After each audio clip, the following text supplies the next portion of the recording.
Hello, I'm Joanne Young, Senior Associate and Solicitor in the Litigation Team at Tozers. One of the joys of living in a county like Devon is the abundance of countryside on our doorstep. The public are able to access much of that countryside because of the existence of an extensive public rights-of-way network.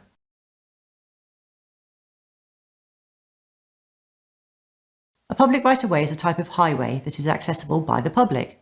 The use depends on the category.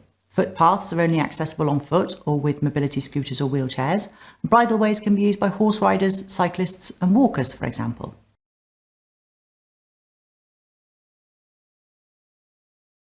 A first step for a landowner is to identify the type of right-of-way on their land. That is shown on the definitive map held by the county or unitary council. The status can, however, change. For example, footpaths can be upgraded to bridleways if evidence supports such usage. It is sensible for landowners to monitor usage and see if the public is using it as they should be.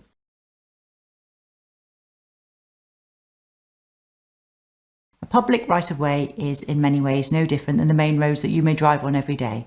Just as you cannot block or dig up the surface of a main road, similar rules apply to a right-of-way. So there are rules that govern the ploughing in fields containing public rights-of-way, or interfering with rights both actively, by placing fences, gates, boulders and the like, or by inaction, so landowners cannot allow vegetation to interfere with paths, for example. Landowners also cannot dissuade public use by erecting signs that may stop the public in their tracks. Private no access is an obvious no-go, but signs warning of non-existent bulls in fields is equally not allowed.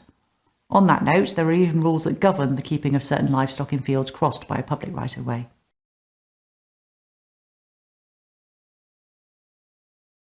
In theory, yes, there are statutory provisions that can be used to extinguish public paths, but such applications are likely to be opposed.